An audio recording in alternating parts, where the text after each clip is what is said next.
Long before it became a jungle of glass and steel, New York was a land of untouched wilderness, where only the wind moved freely and the sky stretched without limit. Then came the footsteps of those who dared to dream, and with each dream came a structure, simple at first, but carrying the seed of a city that would one day redefine the very meaning of architecture. The story of New York's buildings is not written in books alone, it is carved into stone, etched into metal, and reflected in the endless rise of its skyline. When Henry Hudson arrived in 1609, he could never have imagined the city that would grow from the soil beneath his ship. The Dutch settlers who followed laid the first bricks of what was then New Amsterdam. Their buildings were modest wooden houses, gabled roofs, narrow streets. These early structures were built for survival, not for splendor. They were humble, just like the beginnings of any great story. But change was inevitable. The British took control, and the city became New York. With the new name came new ambitions, and slowly, the buildings began to rise not just in height but in purpose. In the 18th century, Georgian architecture brought order and elegance to the streets. Red brick facades, white trim, and symmetrical windows, these designs echoed the tastes of the old world but were adapted for a new one. These were homes and public buildings built with care, aiming to bring a sense of dignity to a city still finding its identity. As the fight for independence shaped the soul of America, so too did it begin to shape the identity of its buildings. New York started to carry not just people, but pride. With the arrival of the 19th century and the Industrial Revolution, the rhythm of architecture quickened. Cast iron buildings emerged in neighborhoods like Soho, their detailed facades a testament to the fusion of beauty and progress. For the first time, materials and machines began to dictate design. Elevators unlocked new possibilities, and architects began looking not across the land but toward the sky. Buildings were no longer bound to the earth, they were allowed to dream. And then came the skyscrapers. The Flatiron building stood like a spearhead in the wind, daring the impossible. The Woolworth Building, with its Gothic spires, was nicknamed the Cathedral of Commerce, blending economic ambition with sacred grandeur. These were more than just offices or landmarks, they were monuments to human aspiration. They told a world still waking up to modernity that New York had already begun its climb. The 1920s and 30s brought Art Deco, and with it came some of the most iconic buildings the world has ever seen. The Empire State Building soared into the clouds, becoming a symbol of resilience during the Great Depression. The Chrysler Building, with its stainless steel crown and radiating arches, captured the essence of speed and elegance. Every corner, every floor was a celebration of form and fantasy. This was architecture as poetry, as power, as pride. But beauty alone could not define a growing city. The mid-20th century ushered in modernism, and with it came the mantra less is more. Steel and glass replaced ornament and excess. The Seagram Building introduced a new kind of elegance, clean, functional, and unembellished. It was a shift not just in style but in philosophy. Buildings were meant to serve, not to show off. They were tools of the future, stripped down to their essence. As the decades passed, New York became a patchwork of architectural dreams. The 1970s saw the rise of the original World Trade Center, two towers that stood as pillars of ambition and progress. Their destruction in 2001 was not just a loss of concrete and steel, it was a wound in the heart of the city. Yet from the ashes rose a new skyline, a new story. One World Trade Center now stands tall, not in defiance, but in quiet strength, a beacon of remembrance and resilience. Today, the city continues to transform. Projects like Hudson Yards combine technology, sustainability, and luxury in ways that would have been unimaginable a century ago. New York no longer builds just to impress, it builds to express. Every new development considers the environment, the emotion, the experience of those who live and breathe within its walls. The story of New York's architecture is not over. It is written every day, in cranes and blueprints, in the echo of jackhammers and the whispers of draftsmen. From brownstones to bridges, from water towers to towers of light, this city is a living museum of human intention and innovation. And while the skyline may change, one thing never will: New York does not simply build buildings. It builds history, one brick at a time. Every building in New York carries a voice, and together these voices form a chorus that never sleeps. As night falls over the city, the skyline doesn't fade, it glows. Windows like stars, streets like veins carrying endless life, and rooftops where dreams perch quietly, waiting for morning. This is a city that has not merely risen from the ground, it has risen from fire, from ambition, from sorrow, and from the relentless desire to outgrow its own shadow. In the heart of Manhattan, where shadows of high-rises fall on the oldest cobblestone streets, the contrast between past and present is always alive. Walk through the financial district and you'll see colonial buildings like Frances Tavern standing quietly beneath the looming giants of Wall Street. These ancient facades don't resist time, they hold it. They remind passers-by that long before fiber optic cables and glass elevators, this city was built by hands that carried bricks and dreams with equal weight. As New York expanded north and east, brownstones began to appear in Brooklyn and Harlem. With their uniform staircases and warm, earthy tones, they brought intimacy to an otherwise sprawling landscape. These homes told different stories of families, of immigrants, of artists, and activists. Inside these walls, generations grew up, music was born, revolutions whispered, and communities endured. Brownstones didn't compete with skyscrapers, they grounded them. They were a different kind of architecture, one that spoke in a softer voice, but a voice no less essential. Then came the public spaces, the cathedrals of the people. Grand Central Terminal, with its celestial ceiling and golden light, became more than a transit hub, it became a place of reunion, of longing, of cinematic arrivals and farewells.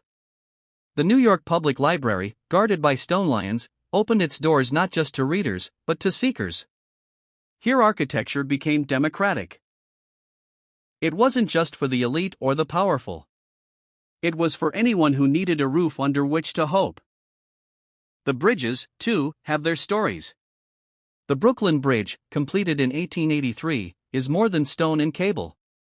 It is a thread tying borough to borough, a suspension of belief turned into steel and stone. Built with the labor of immigrants, designed by a man who would die before seeing its completion, and finished under the supervision of his wife, it became a symbol of endurance. When you walk across it, you're not walking on concrete, you're walking on determination. As the city entered the late 20th century, new movements emerged: postmodernism, with its playful rejection of sterile modernism, and deconstructivism, which fragmented and twisted familiar forms. Architects like Frank Gehry introduced buildings that seemed to ripple and fold, like music frozen mid-air. His IAC building on 11th Avenue looks like a ship made of glass, forever sailing westward into the Hudson.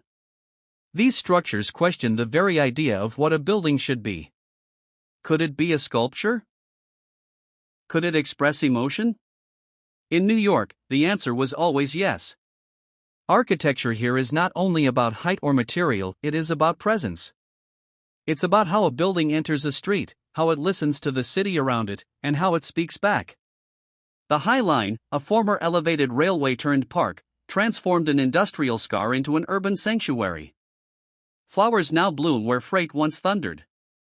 Pedestrians walk above the traffic, between art installations and rusting iron, feeling both the decay and rebirth of the city in every step. In recent years, sustainability has entered the architectural vocabulary of New York with a powerful voice. Green roofs, solar panels, buildings that breathe, recycle, and respond. This is the city preparing not just for the next generation of architects, but for the next era of the planet. The edge at Hudson Yards juts out into the air not merely as an attraction, but as a symbol of daring. The vessel, though controversial, stands like a modern labyrinth, its winding stairs leading nowhere, or everywhere, depending on how one looks. These are not just designs, they are questions in metal form, provoking curiosity, admiration, sometimes discomfort. But perhaps the most beautiful truth of New York architecture is that it never settles. It never concludes. Buildings are torn down, new ones rise. Styles clash. Old whispers echo through new corridors. No one can ever say definitively what the city looks like, because it is always becoming. It is a portrait being painted not by one artist, but by millions of hands, across decades, in different languages of brick, glass, steel, and light. New York is not one building, one style, or even one story. It is a living archive of human expression. Every neighborhood is a new chapter. Every building is a paragraph.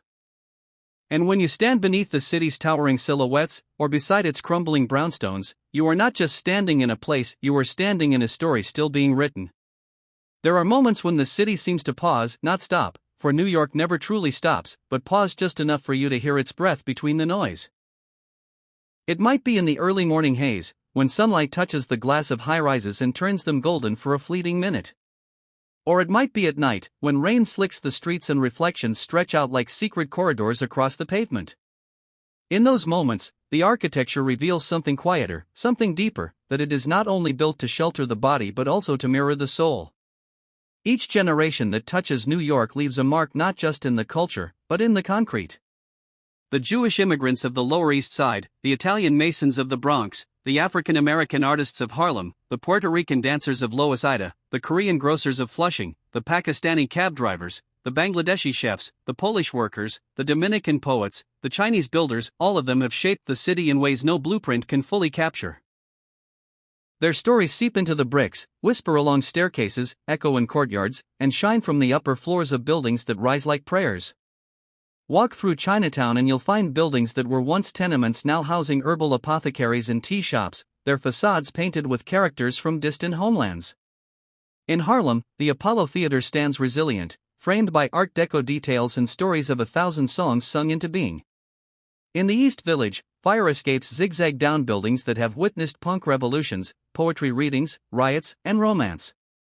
No style dominates. No rulebook governs. Here, architecture is not a singular vision, it is a collision of intentions, a negotiation of dreams, and often, a beautiful contradiction. Even the imperfections of the city become part of its architectural rhythm. The graffiti on the back alley of a forgotten warehouse, the mismatched windows on an old walk-up, the creaking floorboards of a pre-war apartment. They are not flaws, but memory made visible. They tell you who lived here, who fought to stay, who couldn't afford to leave, and who never wanted to. And then there are the rooftops, that hidden kingdom above the city. From there, one sees the spires and domes, the Gothic revival churches squeezed between modern hotels, the water towers perched like guardians, the quiet terraces with their pots of basil and fading lawn chairs. From above, you see not just architecture but intimacy. The city, for all its grandeur, is still full of small lives, of whispered moments and lingering shadows. Underground, too, New York builds stories. The subway stations, with their mosaic tiles and aged pillars, are time capsules. Some are lined with modern screens and digital signs, others still carry the damp scent of the early 20th century. These spaces hum with motion and exhaustion, hope and hurry. Even here, where function overshadows form, the walls remember the hands that placed every tile, the voices that filled the tunnels before the trains ever arrived. Time in New York moves in layers. A new skyscraper may rise beside a building a century old.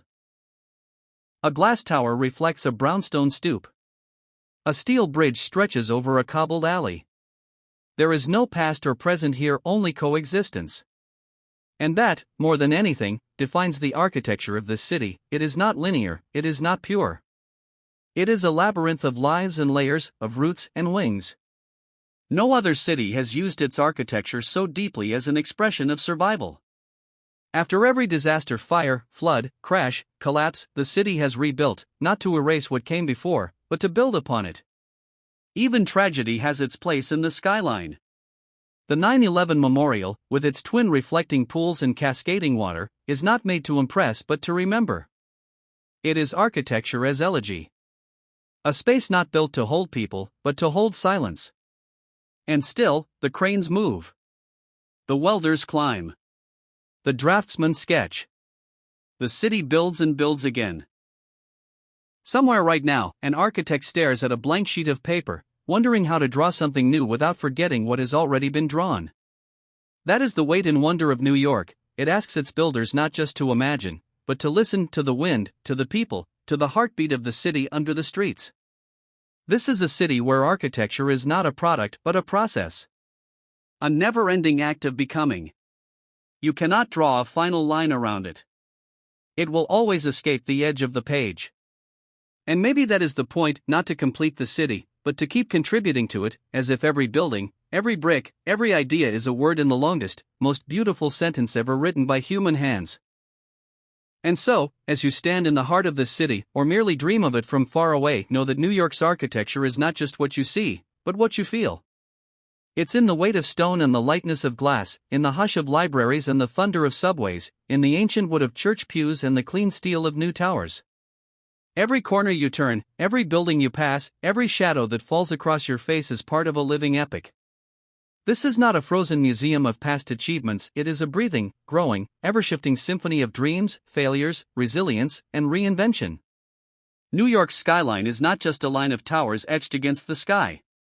It is the silhouette of human spirit, bold, broken, rebuilt. It is ambition reaching upward and history pulling gently downward. It is a city built by strangers who became neighbors, by hands that never met but whose work touches every stone. It is immigrant courage, artistic rebellion, financial power, and spiritual longing all pressed together into a single vertical canvas. And as the future rises, floor by floor, the soul of New York remains unchanged, it keeps building. It keeps believing. Somewhere in the hush of early dawn or the chaos of rush hour, a new wall is being raised, a new room is being shaped. Not just for shelter, not just for show, but because the city itself demands it. Because here, architecture is not just about buildings, it is about belonging. It is about continuing a story that has no final chapter. If you've listened this far, you've walked with us through centuries of stone, steel, and dreams. We hope you now feel what we felt while telling this story, the awe, the sorrow, the wonder, and the silent strength of a city that never stops creating itself. If you enjoyed this journey through the hidden and towering history of New York's architecture, make sure to subscribe to our channel for more deep, emotional, and immersive stories like this one. We release a new tale every day, crafted with care for minds that seek meaning beyond the surface. And before we part, tell us, which building in New York would you live in, if you could choose anyone at all? Would it be a quiet brownstone tucked in Brooklyn, or the dizzying heights of a Manhattan skyscraper? Or maybe an old theater reborn into a home? Let us know in the comments, we'd love to hear the dream you'd build in this city of endless possibility. Thanks for watching.